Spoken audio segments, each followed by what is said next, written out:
फूल खिले और मुरझाए, सूरज निकले ढल जाए, सुख दुख जीवन के दो रंग है, पल में आए पल में जाए। गम के काले बादल हो या आंसू की बरसात हो, जिंदगी से जंग जीत लेंगे हम, साथी घर तेरा साथ हो। हेलो दोस्तों, मैं ओम प्रकाश, आपका स्वागत है हमारे यूट्यूब चैनल चंदन क्लासेस पर। इस वीडियो में हम लोग देखेंगे सेक्शन फार्मूला का डेरिवेशन और उससे रिलेटेड और कुछ कॉन्सेप्ट। पिछले वीडियो में हम लोग देख चुके हैं एक्सरसाइज 7.1, जिसका सॉल्यूशन हम लोग देखे थे, और उससे पहले वाले वीडियो में हम उसका फार्मूला, डिस्टेंस फार्मूला का डेरिवेशन देख चुके थे। हम लोग इस फार्मूला में देखेंगे सेक्शन फार्मूला। देखिए क्या होता है section formula. Section formula actual में होता है x equal to m1 x2 plus m2 x1 upon m1 plus m2, और y इक्वल टू होता है m1 y2 plus m2 y1 upon m1 plus m2। ये m1 क्या है, m2 क्या है, x क्या है, इसके बारे में हम लोग देखेंगे। ठीक है, चलिए फिगर वैसे बनाया हुआ है, लेकिन हम साइड से आपको बता देते हैं कि फिगर है क्या। ठीक है, x क्या है, y क्या है। सपोज अगर कोई एक लाइन है, उसका एक पॉइंट ए है, ठीक है, जिसका कोऑर्डिनेट x1 और y1 हो, और उसका एंड पॉइंट कोई हो बी, और उसका कोऑर्डिनेट x2 और y2 हो, और इन दो पॉइंट्स को डिवाइड करने वाला, बांटने वाला एक पॉइंट कहीं बीच में हो, एग्जैक्ट बीच में नहीं, कहीं बीच में हो सकता है कि इधर 3:2 का रेशियो में बांटे, या 4:5, जो भी हो। मान लेते हैं यहाँ ये पॉइंट P है, जो इस A और B को m1:m2 के रेशियो में बांट रहा है। ठीक है, और इसका पॉइंट हम लोग को पता करना है, x और y हो, तो उसके लिए हम लोग फार्मूला देखेंगे। ठीक है, ये देखिए x इक्वल टू जो फार्मूला है वो क्या है, a और b दो पॉइंट है, उन दो पॉइंट्स के बीच कहीं पर एक पॉइंट P है, जो इस a और b को m1:m2 के रेशियो में डिवाइड करता है। तो ये पॉइंट क्या होगा, इसी का फॉर्मूला हम लोग सीखे x। ये point x equal to m1 x2 plus m2 x1 upon m1 plus m2। इसको हम लोग अभी प्रूफ करेंगे। ठीक है, तो जो अभी आप देखे हैं यही फिगर हम अच्छा से बनाए हुए हैं। यहाँ देखिए, a एक पॉइंट है x1 y1, b एक पॉइंट है x2 और y2, और p एक पॉइंट है x और y, जो इस AB को m1:m2 के रेशियो में डिवाइड करता है। तो हम लोग को प्रूफ करना है कि x इक्वल टू होगा m1 x2 plus m2 x1 bye m1 plus m2, और y का वैल्यू अगर आप निकालना चाहते हैं तो होता है m1 y2 plus m2 y1 upon m1 plus m2। ये है हमारा फार्मूला, इसको हम लोग डिराइव करेंगे। ठीक है, डिराइव करने के लिए आपको जरूरत पड़ेगा, सबसे पहले हम लोग देखते हैं यहाँ AP m1 है और BP m2 है, तो हम डिराइव करने के लिए यहाँ कुछ चीजों का जरूरत पड़ता है, वो सब हम लोग निकाल लेंगे। यार AP:BP इक्वल टू m1:m2 दिया हुआ है, AP m1 है और BP m2 है, means AP upon BP equal to m1 upon m2। ठीक है, अब प्रूफ करने के लिए कुछ हम लोग अपने से कंस्ट्रक्शन करते हैं, जैसे AR एक्स एक्सिस पर हम लोग इसको एक्स एक्सिस बोलते हैं, इसको वाई एक्सिस बोलते हैं। ठीक है, ये तो सब जानते हैं।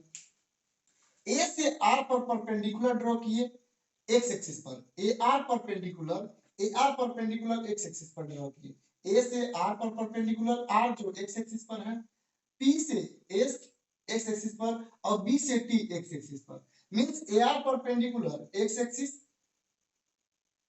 P S perpendicular x axis, और B T perpendicular x axis हम लोग ड्रॉ किए हैं। साथ ही साथ ए क्यू ड्रॉ किए हैं, ए क्यू ऐसा ड्रॉ किए हैं जो एक्स एक्सिस के पैरेलल हो, और पीसी ड्रॉ किए हैं जो एक्स एक्सिस के पैरेलल हो। वही अभी जो हम आप लोग को बताए वही यहाँ लिखा हुआ है, A R perpendicular x axis, P S perpendicular x axis, A R P S perpendicular है, और B T perpendicular x axis, और A Q parallel, A Q को एक्स एक्सिस के पैरेलल हम ड्रॉ किए हैं, और पीसी को भी एक्स एक्सिस के पैरेलल ड्रॉ किए। ऐसा इसलिए किया गया ताकि डेरिवेशन में हम लोग को सुविधा हो। अब देखिएगा, यहाँ आप नोटिस करिएगा कि ट्रायंगल दो बन रहे हैं, एक बन रहा है ए पी क्यू, और दूसरा बन रहा है बीपीसी। ये दोनों ट्रायंगल सिमिलर हो गए। अब आप कहिएगा सिमिलर कैसे होगा भाई? तो सिमिलर के लिए देखिए आप जानते हैं कि एंगल एंगल से होता है। अब आप ये एंगल भी 90 डिग्री और ये एंगल भी 90 degree, triangle A Q P का ये एंगल और बी पी सी का ये एंगल 90 डिग्री हो गया। दूसरा ये एंगल और ये एंगल इक्वल होगा। कैसे? सो देखिएगा, हम लोग पढ़े हैं कोरेस्पॉन्डिंग एंगल किसी भी जब दो पैरेलल लाइन को एक ट्रांसवर्सल इंटरसेक्ट करता है तो कोरेस्पॉन्डिंग एंगल आपस में इक्वल होते हैं। इसका अगर आप ध्यान से देखिए तो ये कुछ ऐसा लाइन ड्रॉ हो जाएगा ना, तो क्या ये एंगल और ये एंगल कोरेस्पॉन्डिंग हो रहा है कि नहीं? ये एंगल और ये एंगल बिल्कुल कोरेस्पॉन्डिंग हो रहा है। तो इस तरह से हम लोग बोल सकते हैं दो एंगल इक्वल हो गए तो एंगल एंगल से एक ट्रायंगल ए क्यू पी और पी सी भी सिमिलर हो गया। अब हम लोग 6 चैप्टर में जो ट्रायंगल्स का चैप्टर है उसमें हम लोग सिमिलर ट्रायंगल के बारे में पढ़ चुके हैं। और अगर कोई ट्रायंगल सिमिलर होता है तो उसके साइड्स का रेशियो सेम होता है आपस में। जैसे AP upon BP, AP upon BP equal to AQ upon PC, corresponding sides का रेशियो सेम होता है। AQ upon PC equal to PQ upon BC, ऐसा कुछ होगा। अब हम लोग को सिर्फ जरूरत है अब AP BP AQ PC सबका वैल्यू निकालना होगा, तब हम लोग आसानी से जो फार्मूला डिराइव करना है वो डिराइव कर पाएंगे। अब देखिए हम लोग को जरूरत पड़ेगा AQPC PQBC का, तो हम लोग देखेंगे AQ का वैल्यू क्या होगा। AQ यहाँ से यहाँ AQ है जो RS के इक्वल है, AQ RS के इक्वल है। और देखिए RS क्या होगा, OS माइनस OR। OS क्या है डियर, यहाँ से यहाँ देखिए OS है हमारा X1, यहाँ से यहाँ X1 है, OS यहाँ से यहाँ X है, सॉरी X1 नहीं है ये X है, OS माइनस OR। OS है हमारा X माइनस OR क्या है X1, तो AQ जो है RS के इक्वल है उसको हम X माइनस X1 कर सकते हैं। इस तरह PC का हमको जरूरत है, यहाँ देखिए PC का रिक्वायरमेंट होने वाला है, तो PC यहाँ से यहाँ है जो ST के इक्वल है, PC और ST इक्वल है। ST क्या होगा, OT माइनस OX, ठीक है। OT यहाँ से यहाँ क्या है तो X2 है minus OT minus OS, OS क्या है डियर तो X है, तो X2 माइनस X, तो PS और PC हमको पता चल गया X2 माइनस X, AQ पता चला X माइनस X1। AQ और PC का हमको जरूरत था। अब PQ हम लोग देख रहे हैं, PQ क्या होगा, PQ यहाँ से यहाँ PQ है, तो PQ यहाँ से यहाँ PS माइनस SQ हो जाएगा PS। यहाँ से यहाँ क्या है डियर तो Y है, Y माइनस SQ क्या है Y1, तो PQ हमारा हो गया Y माइनस Y1। और BC देखिएगा BC कहाँ है डियर, यहाँ BC यहाँ से यहाँ सिर्फ हमको जरूरत है, इसमें आप देख सकते हैं। तो BC इक्वल टू होगा BT माइनस PC, है ना। BT क्या यहाँ से यहाँ क्या है Y2 है और यहाँ से यहाँ क्या है Y है। तो इस तरह से हम लोग को पता चल गया AQ PC PQ और BC का वैल्यू। अब हम बहुत आसानी से ये फार्मूला डिराइव कर सकते हैं। देखिएगा आगे का स्टेप क्या होने वाला है। प्रूफ करने के लिए अब हम लोग चलेंगे from equation first. Equation first में AP by BP AQ by PC के इक्वल है और AP by BP PQ by BC के भी इक्वल है। पहले हम AP बाई BP को AQ बाई PC के इक्वल करेंगे। तो AP का वैल्यू क्या है डियर, AP यहाँ से यहाँ क्या है तो M1 है, BP क्या है तो M2 है, ठीक है।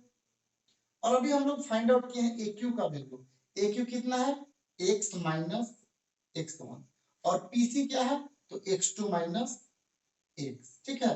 अब हम इसी को सोल्व करेंगे, ठीक है। यहाँ देखिएगा कैसे सोल्व किया जाएगा, क्रॉस मल्टीप्लाई, M1 को मल्टीप्लाई करेंगे X2 माइनस X से एंड M2 को मल्टीप्लाई करेंगे X माइनस X1 से। मल्टीप्लाई करेंगे तो हो जाएगा M1 X2 minus M1 X equal to multiply करेंगे M2 X minus M2 X1। अब आप देख सकते हैं X वाला को एक जगह करिए, ठीक है, इसको थोड़ा सा मिटा दे रहे हैं। M1 X को एक जगह पर करते हैं, ठीक है।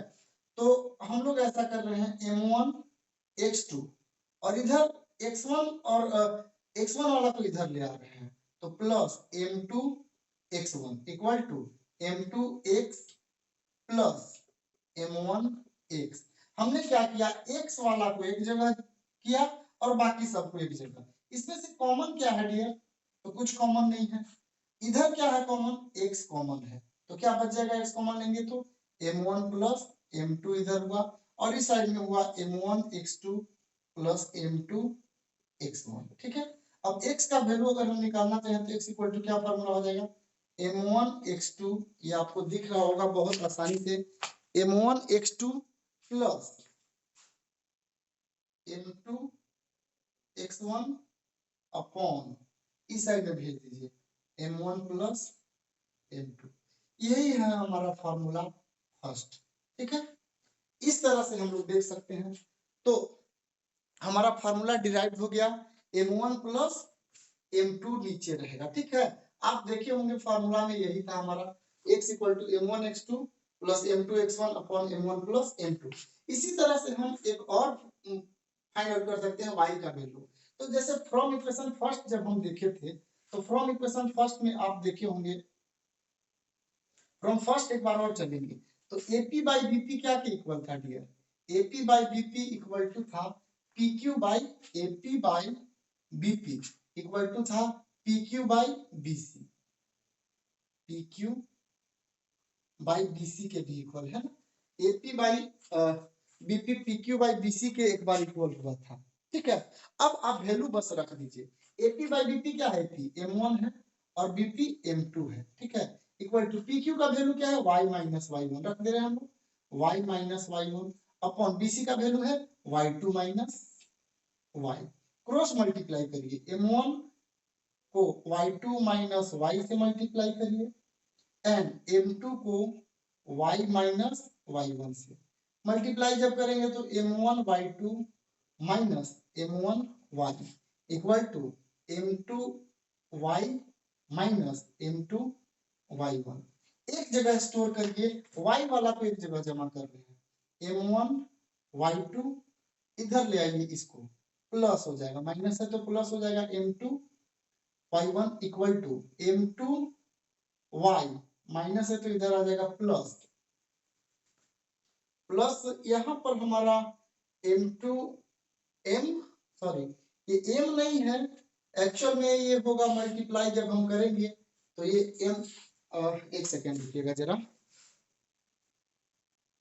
यहाँ पर है हमारा M1y, तो उस साइड भी चला जाएगा M1y। ठीक है, अब आप यहाँ नोटिस करेंगे कि ये तो वैसे का वैसे ही रहेगा, M1y2, अगला लाइन हम यहाँ पर लिख रहे हैं ना, M1y2 plus M2y1 equal to, इस साइड में क्या कॉमन है, तो y कॉमन है, तो क्या बचेगा, M1 प्लस M2 बचेगा, है ना। y जब कॉमन लेंगे तो M1 प्लस M2 बचेगा, और y इक्वल टू क्या हो जाएगा, इस साइड में भेजिए M1y2 प्लस M2y1। ठीक है, अपॉन M1 प्लस M2, ये हुआ हमारा फार्मूला। तो आप देख रहे होंगे डिस्टेंस फार्मूला, सॉरी हम लोग सेक्शन फार्मूला फाइंड आउट कर लिए, डिराइव भी कर लिए। ठीक है, तो सेक्शन फार्मूला का फाइनल मीनिंग ये हुआ। ठीक है, देखिए अगर, अब इसको हटा दीजिए, अगर कोई दो पॉइंट है, ठीक है, ए जिसका कोऑर्डिनेट x1 और y1 हो, देखिएगा ध्यान से, इसका मीनिंग यही हुआ कि अगर कोई पॉइंट ए है x1 और y1 और बी है x2 और y2, उसको कोई पॉइंट P है जो m1 is to m2 के रेशियो में डिवाइड करता है, और ये अगर पता नहीं है हमको, ये पता है, ये पता है, m1 और m2 पता है, तो ये निकाल सकते हैं x, कौन सा फॉर्मूला से, m1 x2 plus m2 x1 by m1 plus m2 से, और y equal to m1 y2 plus m2 y1 से। ठीक है, अभी तक हम लोग फार्मूला देखे हैं, x इक्वल टू अगर a और b पॉइंट है, a x1 y1 b x2 y2 हो, इसको डिवाइड करने वाला m1 is to m2 हो, तो x इक्वल टू फार्मूला हम लोग देखें m1 x2 plus m2 x1 upon m1 plus m2। ठीक है, और y इक्वल टू होता है m1 y2 plus m2 y1 upon m1 plus m2, है ना। लेकिन अब हम लोग देखेंगे एक स्पेशल केस जिसमें अगर ये मिड पॉइंट हो, अगर मिड पॉइंट होगा तो ये 10 सेंटीमीटर का अगर हो तो इधर भी 5 होगा और इधर भी 5 होगा, कैंसिल आउट होके क्या हो जाएंगे 1:1 होगा। मींस अगर मिड पॉइंट हो, स्पेशल केस पर मिड पॉइंट का बात अगर करें तो इधर 1:1 का रेशियो में डिवाइड करेगा, ठीक है ना। 1:1 का रेशियो में डिवाइड करेगा, मींस आप कह सकते हैं कि m1 की जगह पर क्या हो गया 1 और m2 की जगह पर भी 1 हो गया। तब देखिए क्या फार्मूला हो जाएगा, x इक्वल टू हो जाएगा m1 x2, है ना। m1 की जगह पर क्या रखेंगे भैया 1। ये किस केस के लिए है, जब मिड पॉइंट हो ए और बी के बीच में जो टी ले रहे हैं वो अगर मिड पॉइंट हो एग्जैक्ट बीच में हो तो m1 की जगह पर 1 होगा, m1 x2 प्लस m2 की जगह पर भी 1 होगा upon m1 plus m2, m1 क्या हो जाएगा 1 प्लस 1। तो आप समझ सकते हैं 1 इंटू x2 क्या होगा x2 ही होगा, प्लस x1 इंटू 1 x1 होगा अपॉन 1 प्लस 1 2, ठीक है। तो हम कह सकते हैं कि जब मिड पॉइंट हो तो x इक्वल टू क्या होगा x2 प्लस x1 अपॉन 2। ठीक इसी तरह y में भी m1 की जगह पर हम क्या रखेंगे 1 रखेंगे और m2 की जगह पर भी 1 रखेंगे। यहाँ भी ठीक उसी तरह हो जाएगा 1 प्लस 1 इक्वल टू क्या होगा y2 प्लस y1 अपॉन 2। तो हम कह सकते हैं कि फाइनली जब मिड पॉइंट का बात आए तो ये पॉइंट अगर निकालना हो तो x इक्वल टू उतना m1 x2 करने का कोई जरूरत नहीं है, डायरेक्ट हम लिख सकते हैं x1 प्लस x2 बाई 2 और y निकालना है तो y equal to y1 plus y2 by 2 कर सकते हैं ना। तो इस तरह से हम लोग देखिए ये कॉन्सेप्ट था सेक्शन फार्मूला पर, जिसमें हम लोग सीखे अगर रेशियो डिफरेंट हो तो कैसे हम लोग ये पॉइंट निकाल सकते हैं और अगर रेशियो सेम हो जाए तो हम लोग कैसे निकाल सकते हैं, ठीक है। अब मिलते हैं अगले वीडियो में जिसमें हम लोग एक्सरसाइज 7.2 का क्वेश्चन को सॉल्व करेंगे।